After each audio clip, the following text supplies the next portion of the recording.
is Kingston Avenue. It is the central street in Crown Heights. Now it's the holiday season, so there's a lot of people, a lot of visitors from all over the world. You will see people here not only dressed in traditional Hasidic garb, you will also see many different people that look like they come from every specter of the world. How are you? How are you doing? It's good for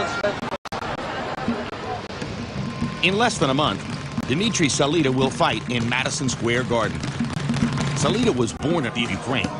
Now he lives in Brooklyn, where he's part of the ultra-religious Chabad movement. Brooklyn boys are back, baby. Taking over. There is no contradiction between boxing and Judaism, because I've been around it since I'm a little kid. I've been around it before I've been around the synagogue. This yarmulke that you see me wearing it publicly is very recent. I used to always wear a hat to the press conferences, interviews. It's important for me to show Jewish pride and Jewish presence. This is definitely a special place. Recently, I've started to completely digest how unusual it is, but I think that it serves a lot of good in people seeing someone like me that don't necessarily look stereotypically in the norm of what you would perceive a religious Jewish person to be. I try to do the best that I can with boxing. I'm 28-0. I'm ranked number 3 in the world. And, you know, God willing, I'm a fight away from fighting for a world title.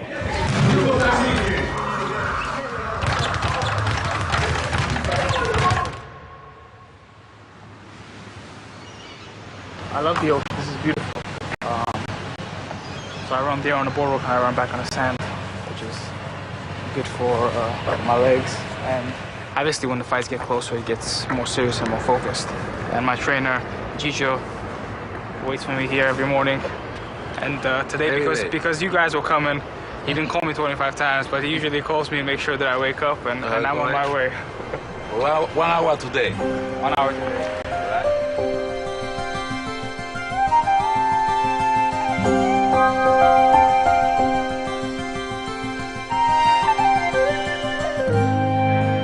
I came here when I was 9 years old. Obviously, it's upsetting to leave some of the surroundings behind, but at the same time, I was very excited to come to the United States of America. It was very rough. Immigration is a very hard process. My family, we were on welfare and on food stamps, and you know, being a young kid and going to the fruit store, having to pay with food stamps, it could be embarrassing and it's humbling.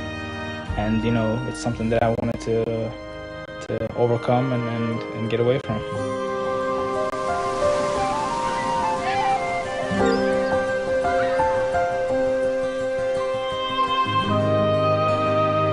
I think my first fight that I ever saw, might have been 5 or 6 years old. It was a Mike Tyson fight, and it was back in Russia. And I remember shadow boxing as the fight was going on. And then maybe a year or two later, I saw Rocky IV, which was when he fought Ivan Drago. But I always had a passion for boxing.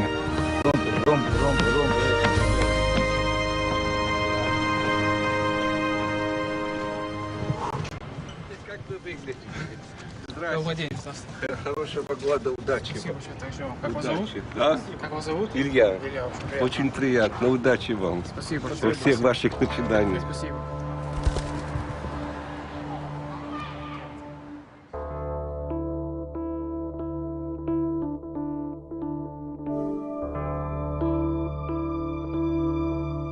We're about to go to the synagogue, so yeah, and this is worn to remind you of the commandments.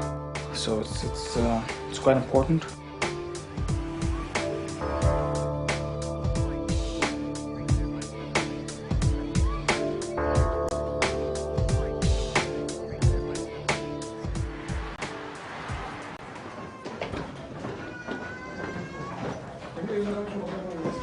Dmitry's form of ultra-religious Judaism is intense, filled with rituals and rules.